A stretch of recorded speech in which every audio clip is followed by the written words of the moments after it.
very good afternoon to you. Welcome back to this next vlog dealing with digital workflow. I've been asked to do it. Now, I'm not quite sure what the request was whether it was just how I prepare images in Lightroom, in a dark room, whether they want to know about the workflow to completion, to print.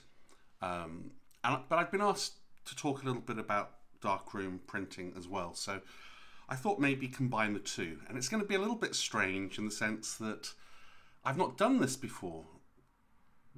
Being in a darkroom is a sort of bit of a strange existence. I've probably spent thousands of hours in darkrooms, so you know, you tend to be there in a dark room on your own, in silence, in this little bubble of concentration.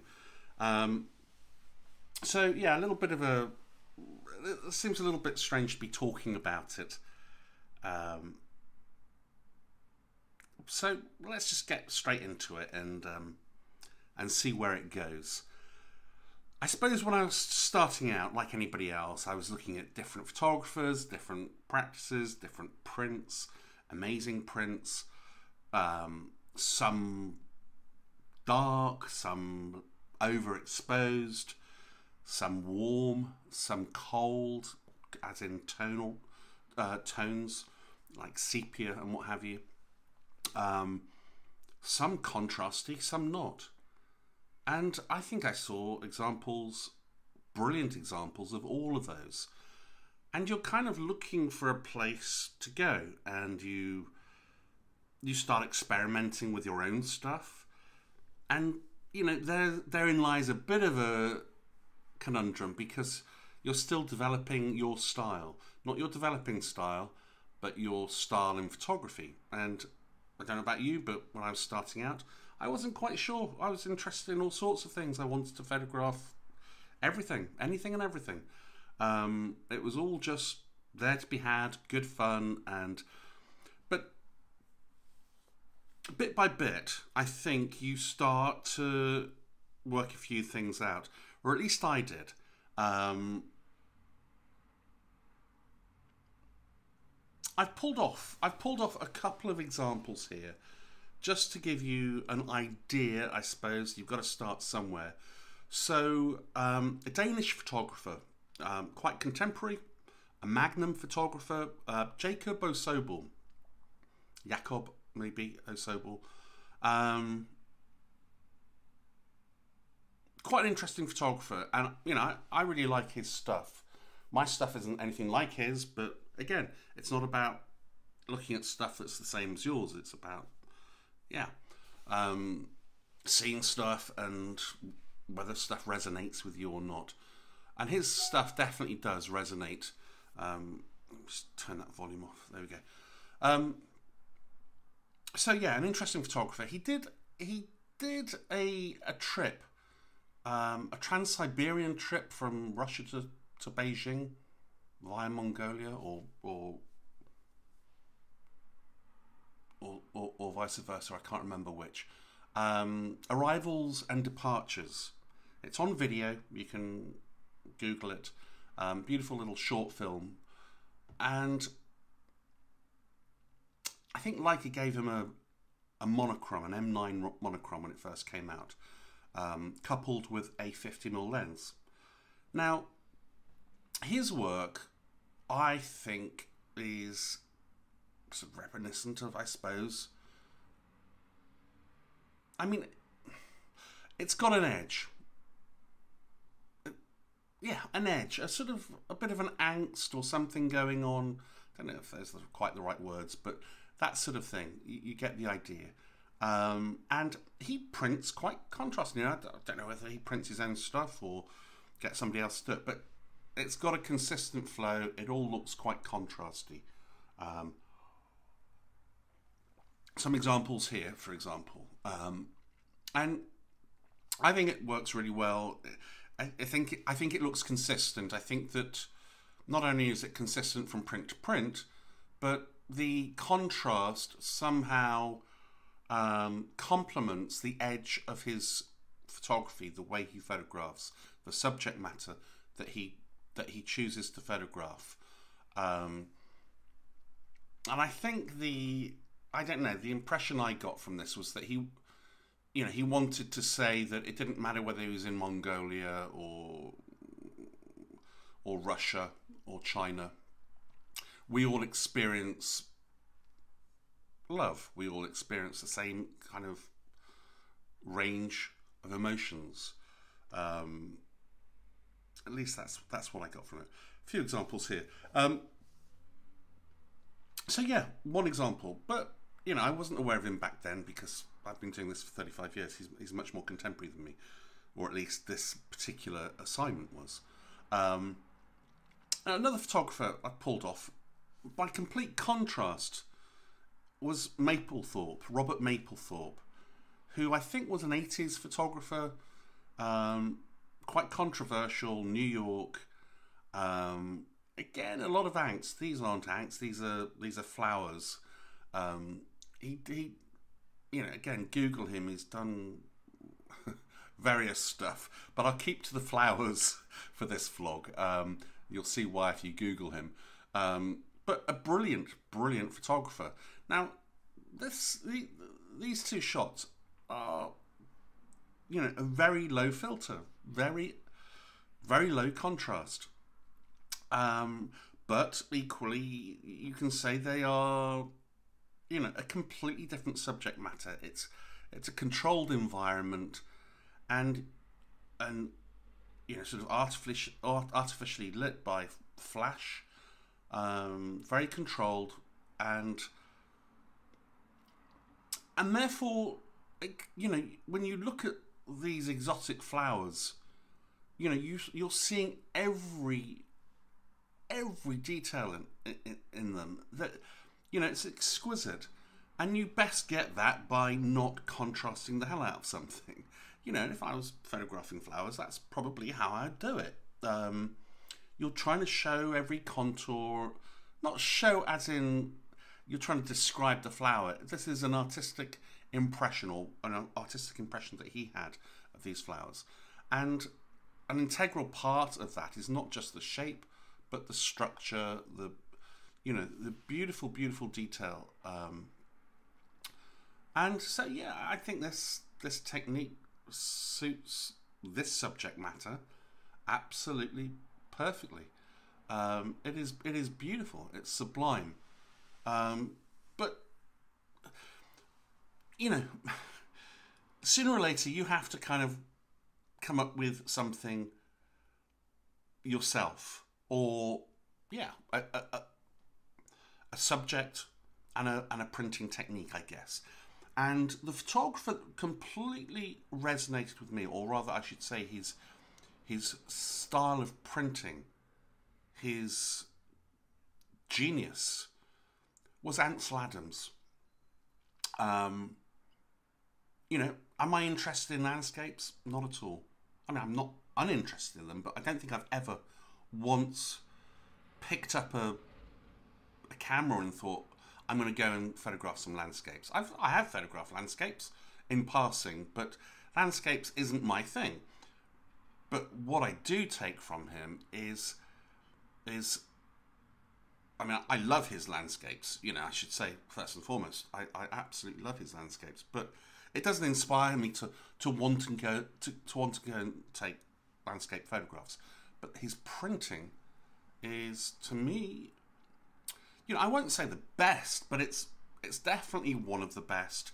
He's definitely a technician. He's definitely an incredible printer.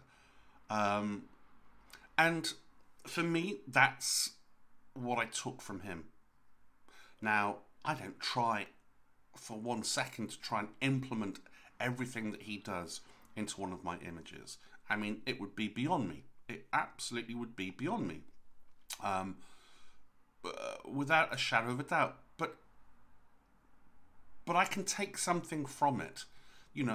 I can see that the tonal range is absolutely exquisite.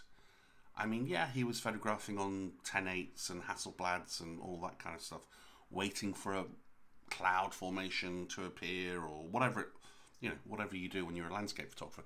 But the tonal range, the prints, as you can hopefully see here, are just amazing. I know YouTube will compress it to hell, but look, I think even with that compression, you can get a general idea.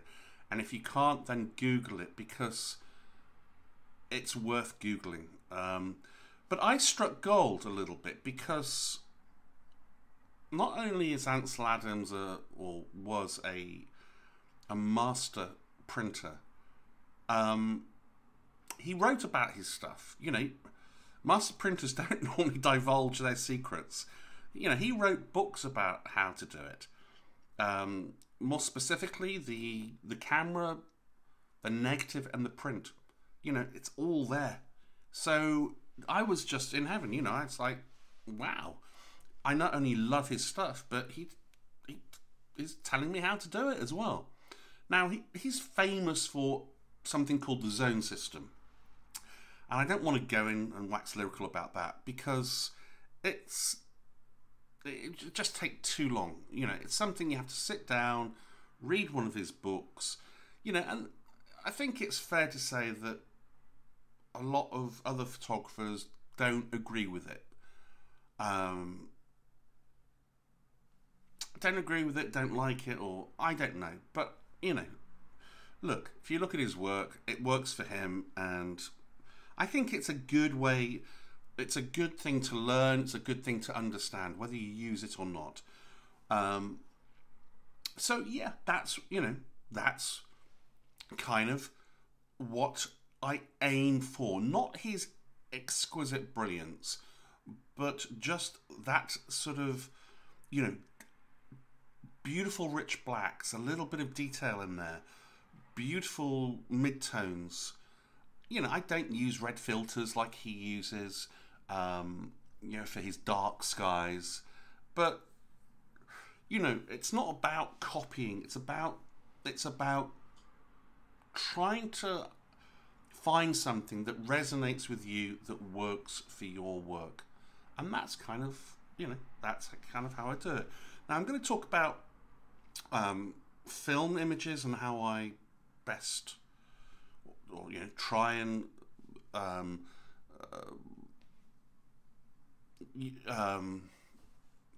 just talk about my workflow with film images, but also DNG images, digital images. I mean, they're both digital. When if you scan a piece of film, then it becomes a digital image. So, but darkroom techniques, you can read those books about the print.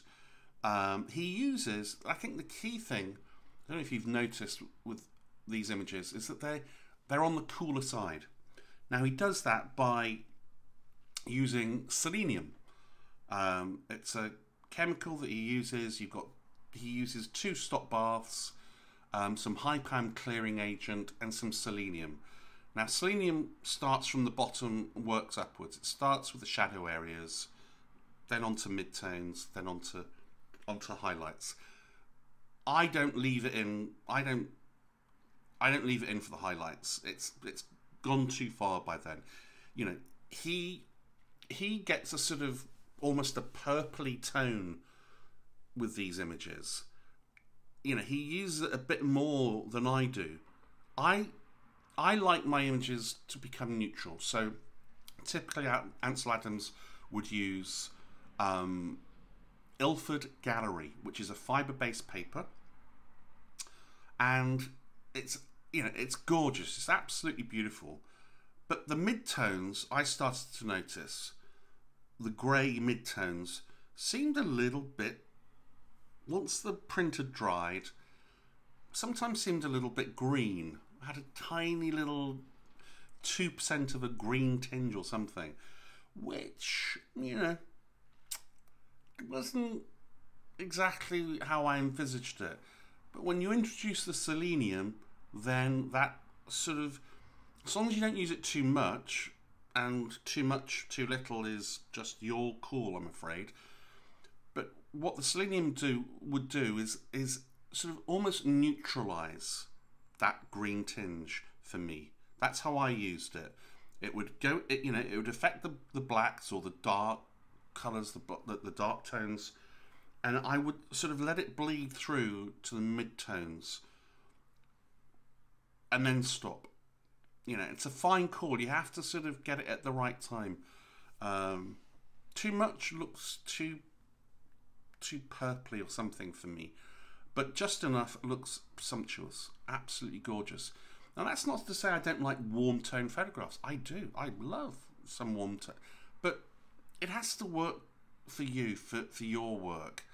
And I'm not saying warm tones wouldn't work for my work, but I just think it's best suited, you know, this technique or part of this technique is best, you know, is suited to my work.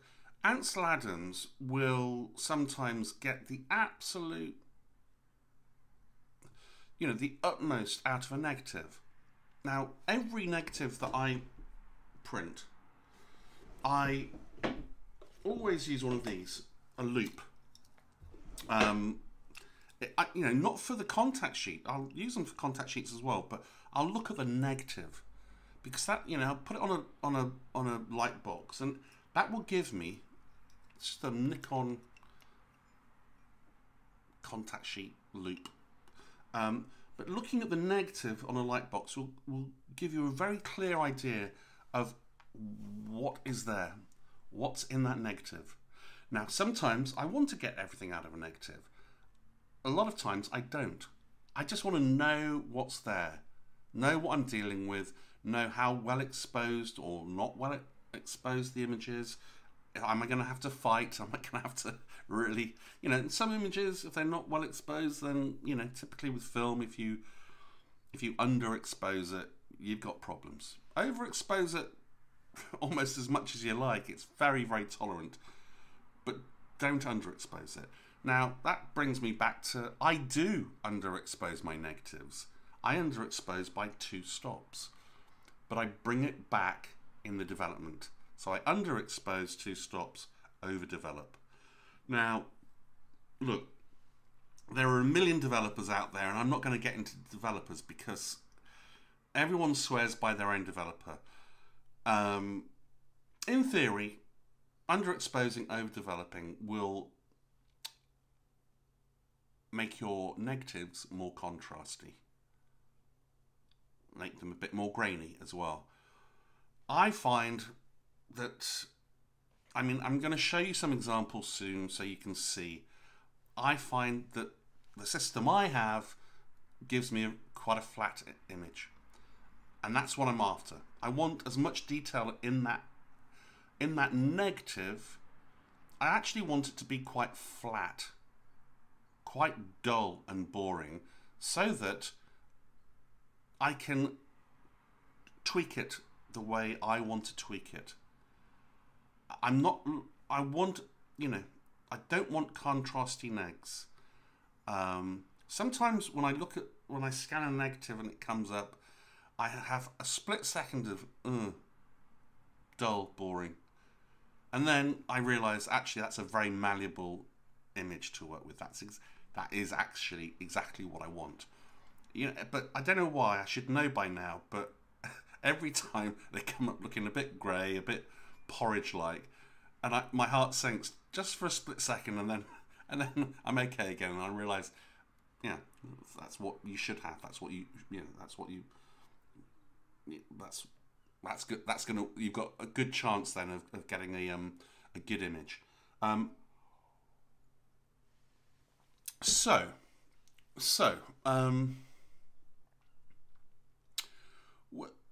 Where to go with this? I mean, I pulled out this image just purely.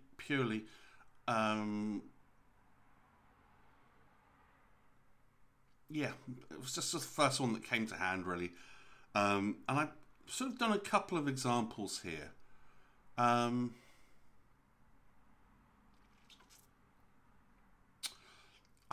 got a print of this as well, which I'll show you. So that'll be a little bit later. So hang on for this. So straight out of the can, straight out of the scanner, I should say. This is an Epson V850, if that means anything to you.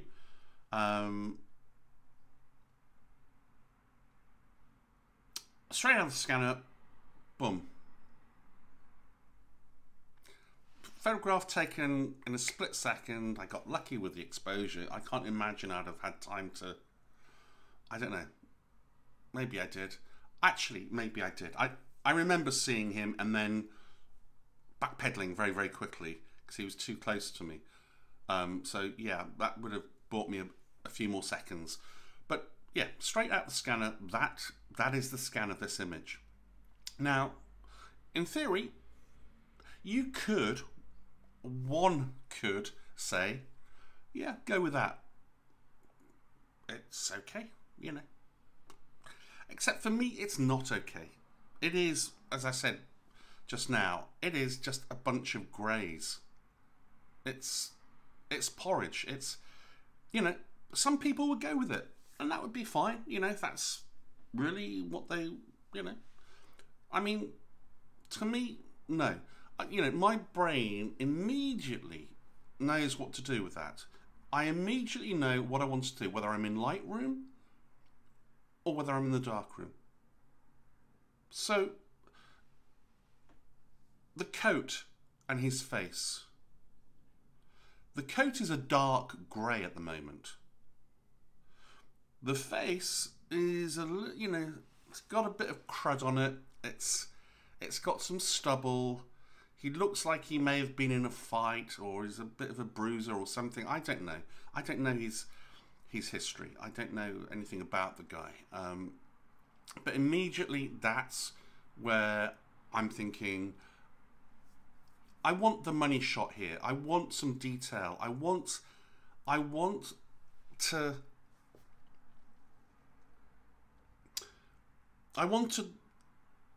turn that dark grey coat into a sumptuous black. Not a black blob exempt of any detail or tone. No, far from it. Far from it. I'd still want to keep some detail, but I might initially have to lose some detail. So what I did with this is I just upped the contrast a little bit, which turns the black or the grey to black in my mind. And then I dodge the coat to get back that detail or some detail. I decide where I want the detail, and I'm going by where the light falls. So I'm not trying to introduce detail where it wouldn't hit the shoulders, and I don't want to really play with that. I want to follow the logical course of daylight coming down on him, but I want to bring some of it back. Let me just show you what I did with it. It's probably easier to. So straight out of the scanner, and then this is my finished article.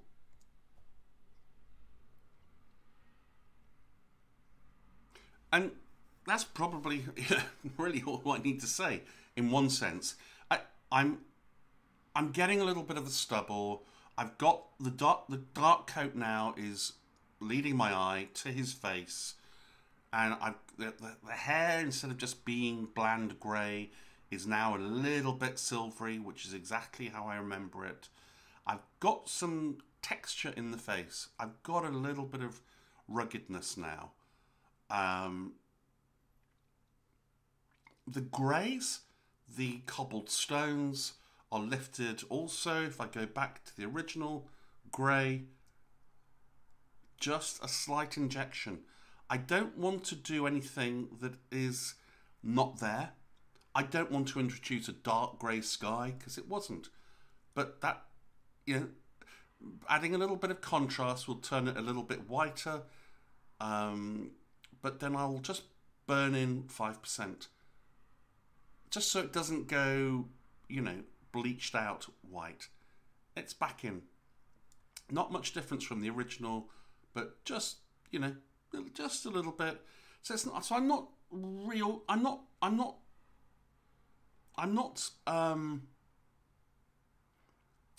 I'm not trying to reinvent the wheel. You know, my thing is have a technique, you know, Ansel Adams, understand that process, and then literally go by feel, go by look, go by what your brain is telling you to do. It really is that. It's like a flavour. It's adding a bit of flavour to a meal. It's like, I think Ansel Adams talks about, it's like a recipe. You know, baking a loaf of bread. If there's not enough yeast, it won't rise. But have a technique, but don't be a slave to that technique. Just understand the technique and then almost forget about it. And then go with what your brain is telling you. My brain says scan, boring, grey. Bunch of greys. I end up at that. It's not that much different. But for me, it's hugely different. It means I can look at it now. It means I can print that now. Whether so in a Lightroom sense or a Photoshop sense. And that's what it's exactly the same. That's what I'd be attempting to do in the darkroom. Ilford fibre-based gallery paper came in two sorts. One was multi-grade, where you'd put a filter over the lens. I never used that one. I always used the paper that was graded. I never went to 1, never went to 5. I would have a box of 2, 3, and 4, and I knew that somewhere there would lie the right one. Now, that's probably a 3. So it's just biting in a little bit, and then I'm, you know, literally using coat hanger wire with a few shapes on it for the coat to hold back a little bit there, or maybe I won't do that. Maybe I'll print as is, as long as I can get the detail in the face, and then I'm sort of creating a block, a cardboard. Literally, I used cereal packets. I just cut them out and just burn a look, you know, block the rest of the picture, burn a bit of the sky in. You know, in Lightroom, you just use the tool, don't you? You just use the burn tool. But it's exactly the same principle, just a slightly different process. I'd have my chemicals, exactly the right temperature, 2 stop baths, high PAM, selenium, wash, and you know, to arrive at this. Now, I'm going to talk about something in a second that, yeah, is I think going to be quite interesting. I will say with this image, if I was Ansel Adams and I was following the letter to the T, I don't know whether, again, you're going to see this, but he probably would have gone that. Can you see that? Back to mine. I've tried to inject that a little bit of something that looks like selenium in Photoshop, in Lightroom. I beg your pardon. Again, it's just going to blanket it, I'm afraid.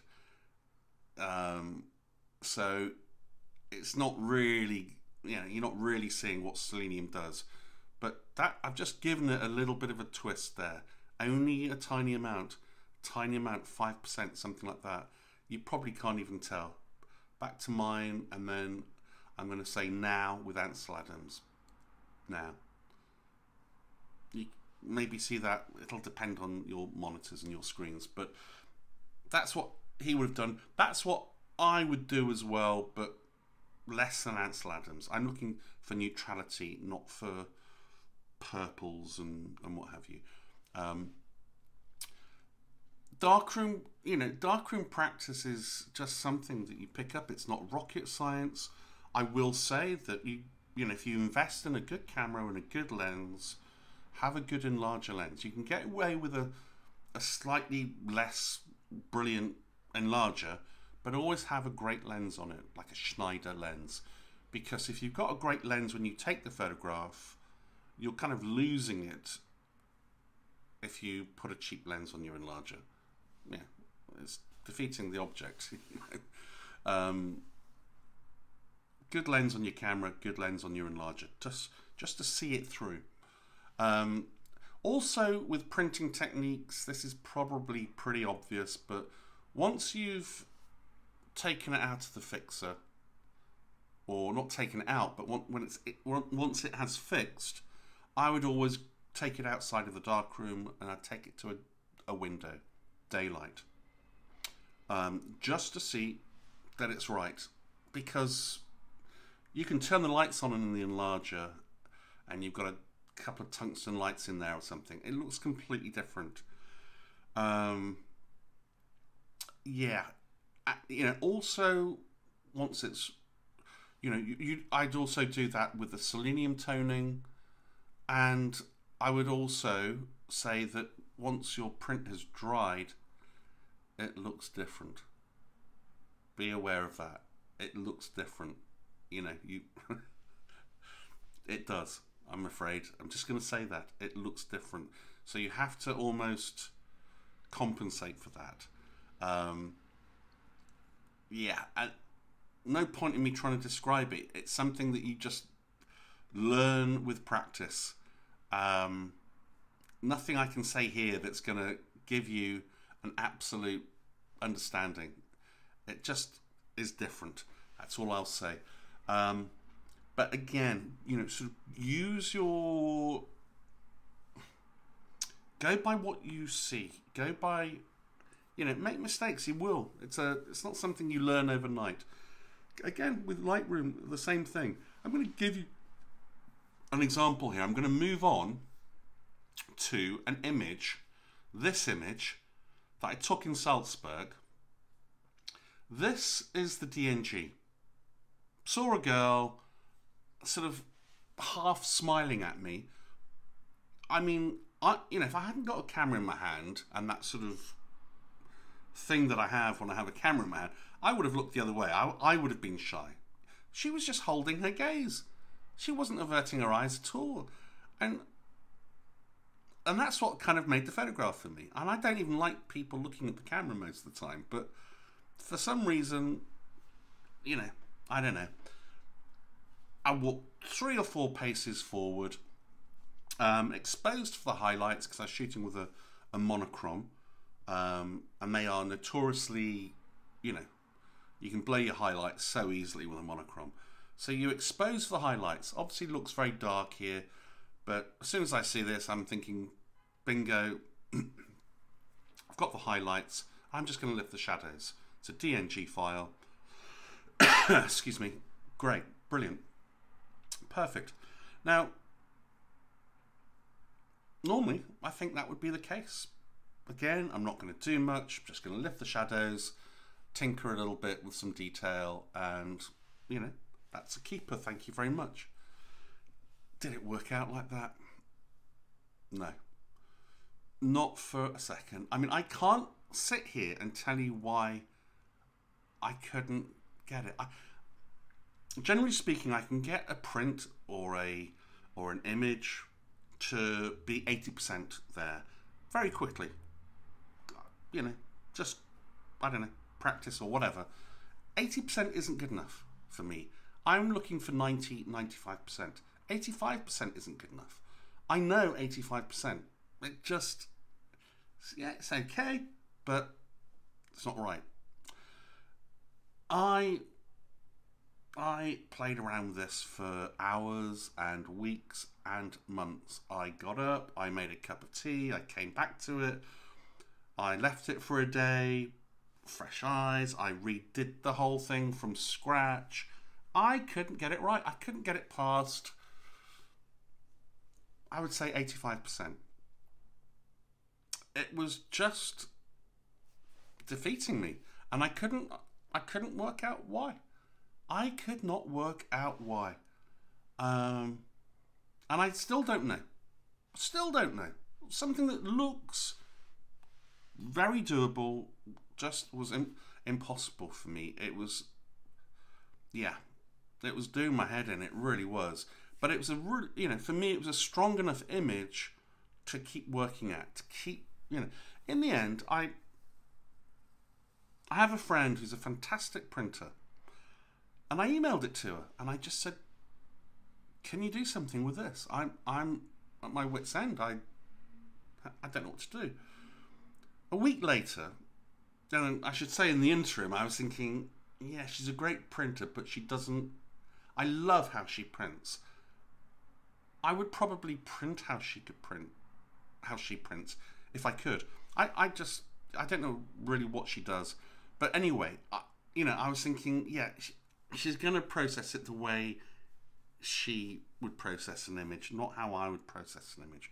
But anyway, it came back, and actually, it was good.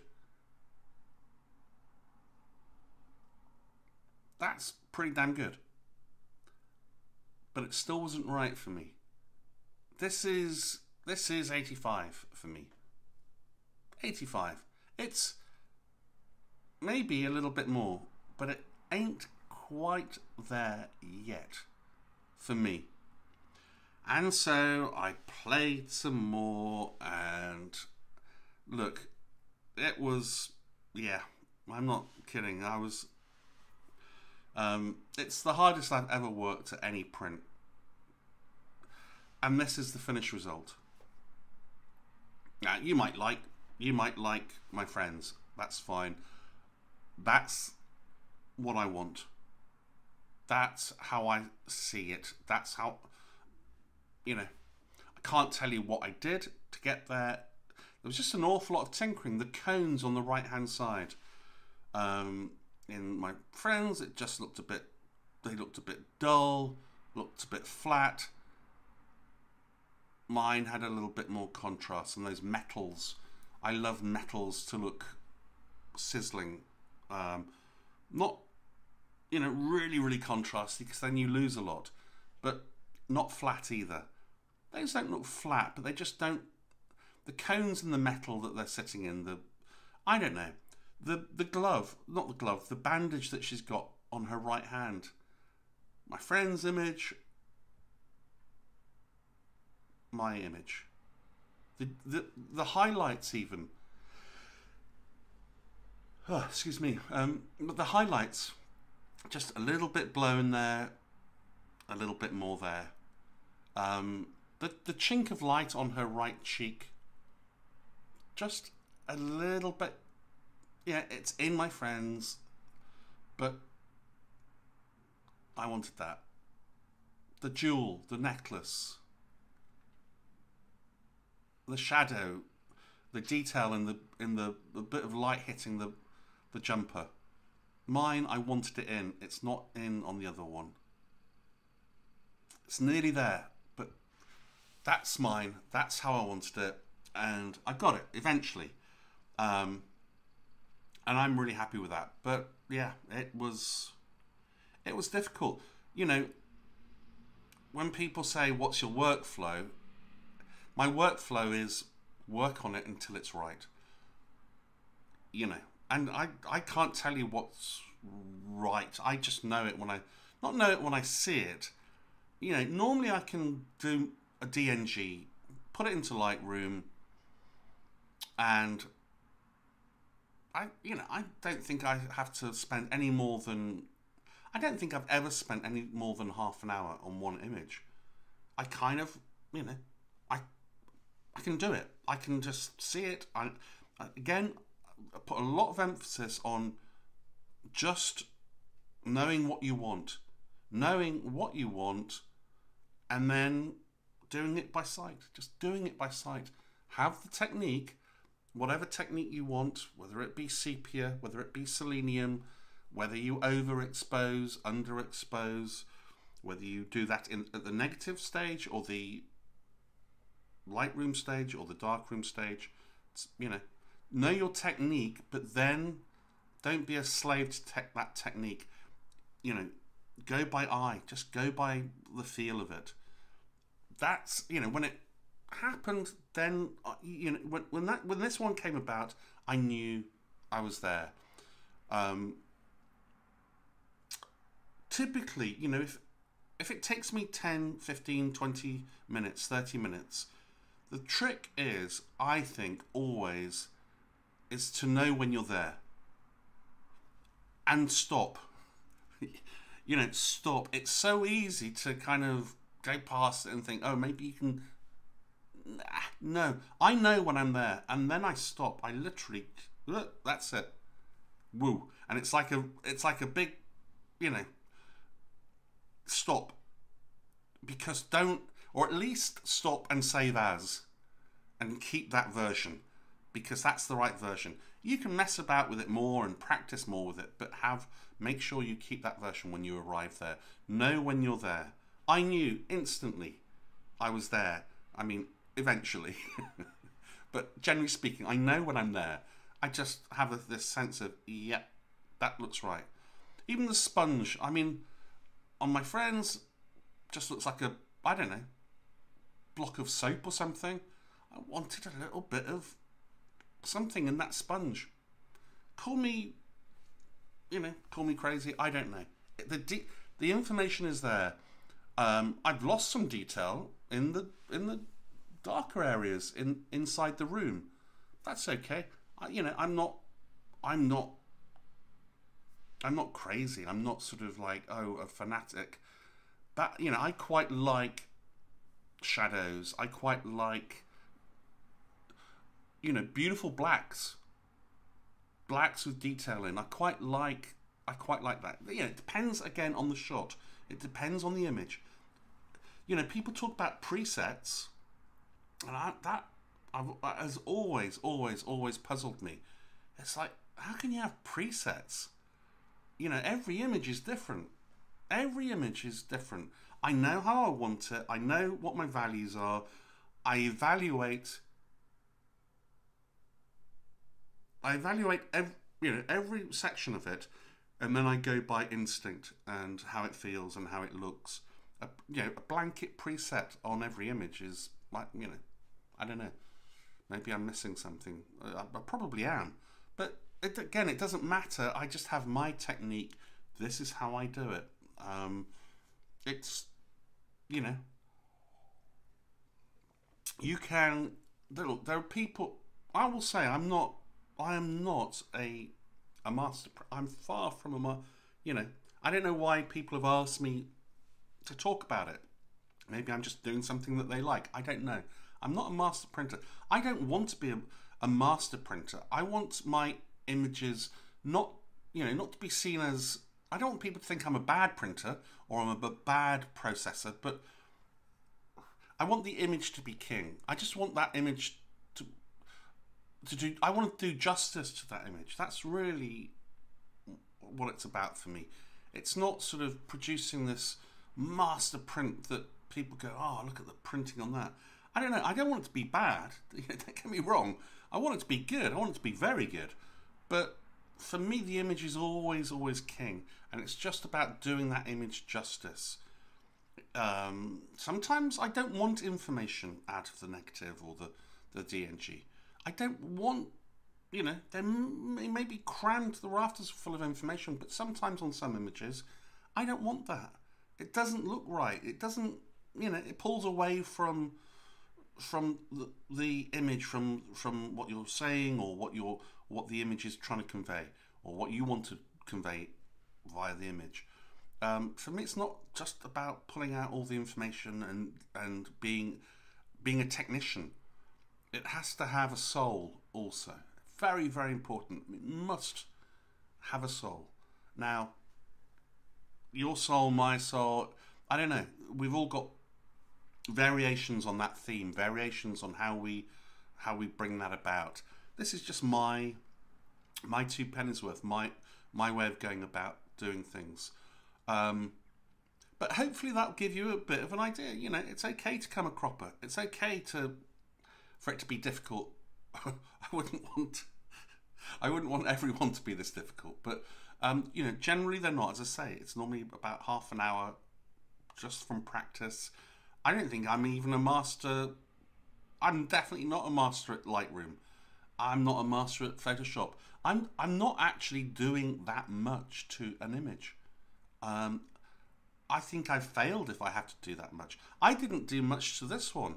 I mean, I did in the sense that I kept on trying, but all I've done is really lift the shadows and then put those values in, lift a little bit, a bit of contrast, lift the sponge a little bit, get the face right with that chink of light on her right cheek, a little bit of, you know, but it's nothing I can't do in a darkroom. I just didn't know, for some reason, I could not get this right. I couldn't get it right now if I tried. It would take me ages to do this, which is why I backed it up 50 times over. But yeah, you know, there's no... Anyway, I'm gonna crack on. What I thought I'd talk about also is...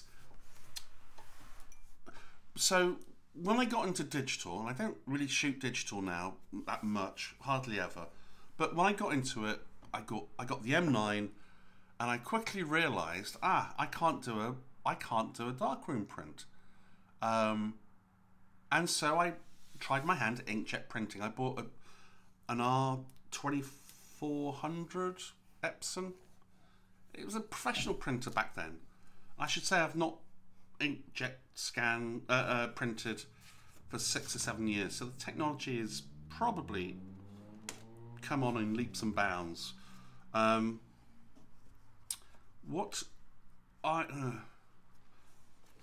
me just get to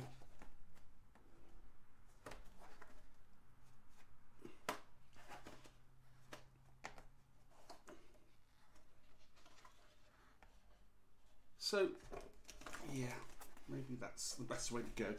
I'm just going to show you. So yes, I felt pretty boxed in. I felt pretty cornered, to be honest. I got this amazing M9 camera, beautiful files, and I couldn't. Yeah, I can't. I have to inkjet. And so, okay, I embraced that. And to be honest, it exceeded my expectations. But I didn't like it. Sounds a bit wrong, but I didn't like it. There were just bits of it that I didn't like. I am, as I said, I like fibre-based paper. Silver halide, fibre-based paper. Neutral tones, if I can. And so I was getting a bit hot under the collar and what have you. Inkjet prints. It was kind of like, look, that's an inkjet print. Perfectly good. Except, and this is the traditional photo paper. This is the equivalent of fibre-based paper in a darkroom. So this is the heavy stuff. Nice heft, nice weight to it. But it feels rubbery.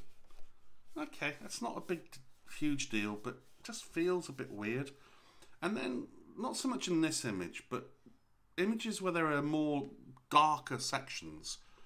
If you hold it at an angle, it kind of separates. I just thought, what's going on here? Not so much in this image. But yeah, I mean, generally, it's excellent stuff for, you know, I would call it a backup portfolio or whatever. It's very good. But it ain't Lambda. It ain't Lambda Printing. Now, I got this one up top just to show you. And again, I don't know how well it's going to come across, but that's the image. That's the final image. Now, Lambda Printing, I hear you ask. What the hell's that? Lambda Printing, I found out after a lot of research, is a process that you can use.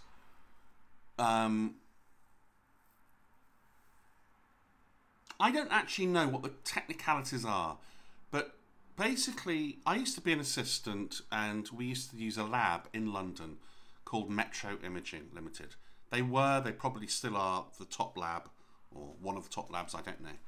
But they're excellent. They do everything from small little dinky prints, rubbishy prints, to the highest end, you know, world famous photographer stuff. You know, they deal with the whole shebang, as they did back then. And they do something called Lambda Printing. Now, I don't know how many people know about it. I don't know at all. I have no idea.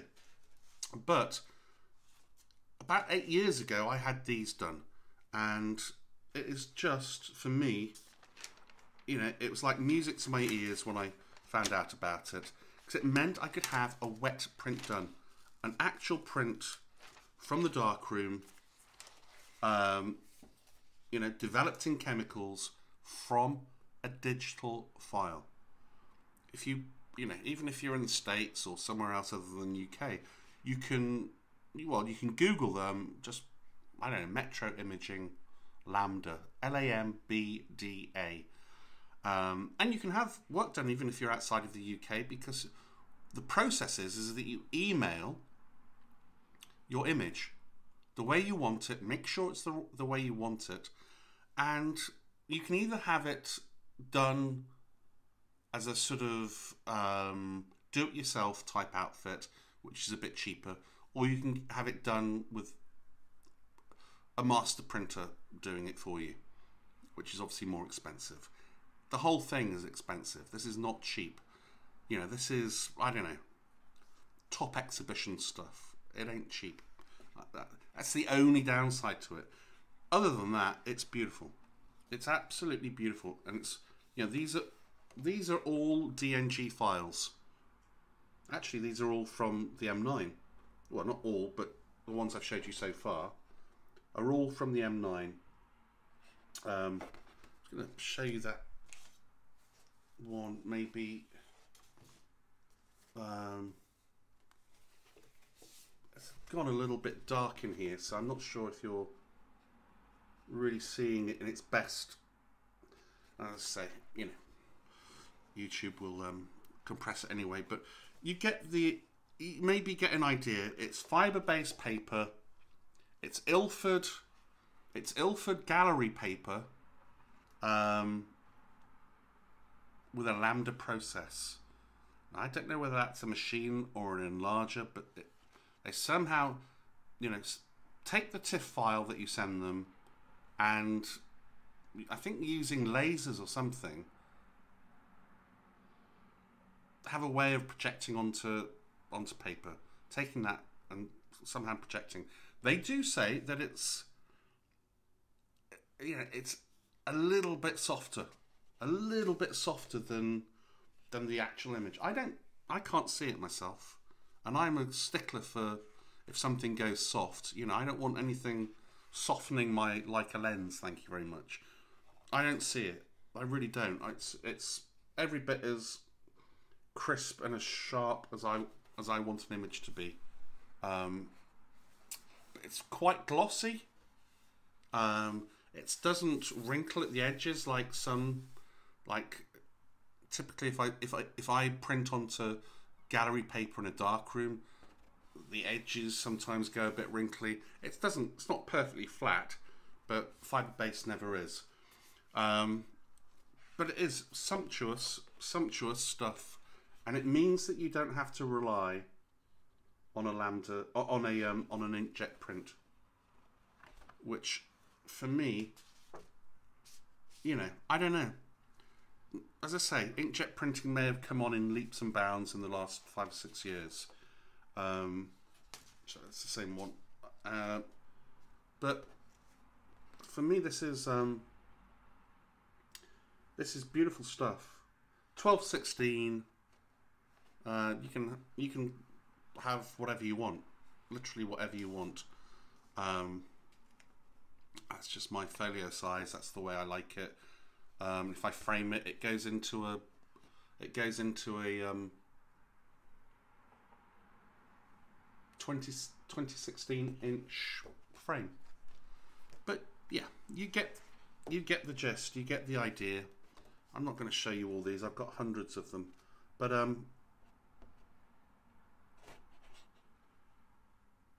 you know, this stuff produces beautiful tones. I mean, and look, yes, it's high end. It's very, very high end stuff. But for me, Inkjet, it's really good for general stuff. But essentially, it is ink on top of paper. Whereas with this, the image is in the paper. And it's completely archival. And yeah, you know, it's going to last. You know, traditional inkjet prints were supposed to last, but they've moved the goalposts. They're supposed to last 100 years. They don't say that anymore, funny enough, as time goes on. These do last. This is silver. This is light and silver. You know, we know that it lasts because it's had that longevity. It's had that. It's been through those stages. It's been tested. These are just all replicas. Well, different sizes anyway. This is a slightly darker one. This is one that didn't quite work out. That's actually the proper version, but you know, you get the idea. Now, these are 4 images that I did, you know, 30 years ago in a darkroom. Again, 12 by. This is gallery, Ilford Gallery, with selenium tone. With a selenium tone. My style has changed considerably, but you know, it gives you an idea of, you know, how I started out maybe. But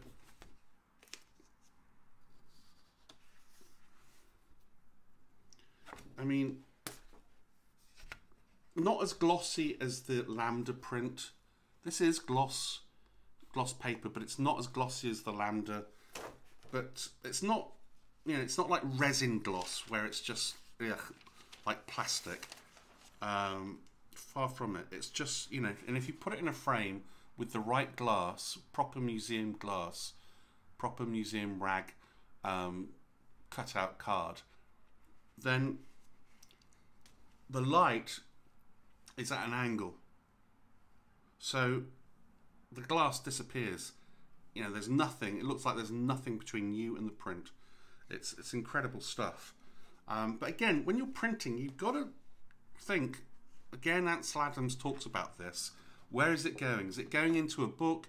If so, you probably don't want to make it too contrasty, because reproduction makes it a little, you know, adds a bit of contrast. Is it going to an exhibition? If it goes into an exhibition, is there lighting? Because I promise you, exhibition lighting will lighten an image hugely. So you maybe want to go down 5%. Is it just going to sit in a box? Then just have it exactly right. I've pulled out some examples side by side, Lambda and Inkjet. Not that, again, you're really going to be able to see that, but hopefully you'll get a sense. That's the image I was showing you.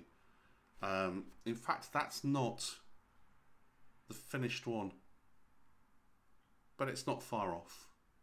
It's not far off. So yeah.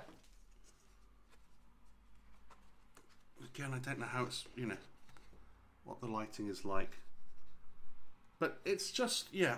Look, I don't get every print done. I don't get every image I like even done with this process. Far from it. It's for my very favourite images, because it's so expensive. You know, it is.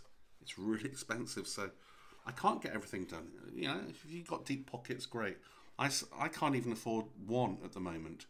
That's just, you know, my situation as is. But look, I could afford it back then, and I'm really pleased I did it. I'm really pleased. That's Inkjet. See, that I think looks really good, and probably you can't tell too much, an awful lot of difference. But that's so packed with tones. It's, you know, yeah, that still looks better, I promise. The Lambda in real terms looks better. And that's that one again. I've got another version. Maybe one. Occasionally if you get one of these Lambda prints, it'll come back and it'll be creased. I don't know how that happens. But that is the only thing that goes wrong. Everything else is brilliant. And it's only once in a, most of the time it's brilliant. They'll send you a little sample, a little proof sample back, just to give you the, so you can have the thumbs up, and then that one, then the proper version comes back, and it's, it's exactly the same. No problems whatsoever there. They're incredibly professional. But once in a while, I've had one that was creased. I don't know how that happens. They come in a tube, a hard cardboard tube, but they are rolled up. That probably happens at that stage. I don't know. Again, Inkjet.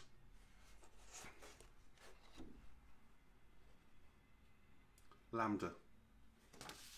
I'm going to stop there because it's, it's just boring going through a whole load of images. But there is one other process that I haven't actually done to date yet, but I want to get into, and that I've had an example done, and that is Palladium printing.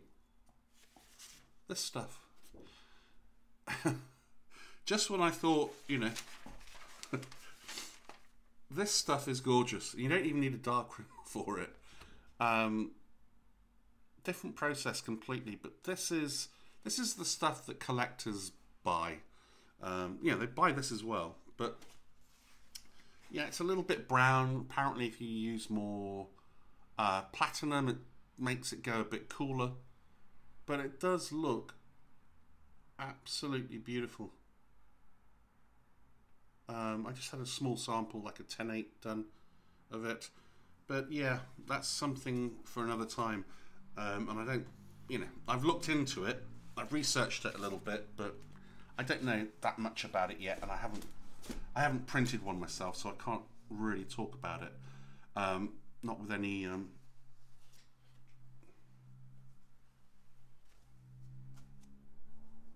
So, look, yeah, that's kind of my workflow. I don't know what to say. I'm not the most skilled person. I'm not the most technical person in the world.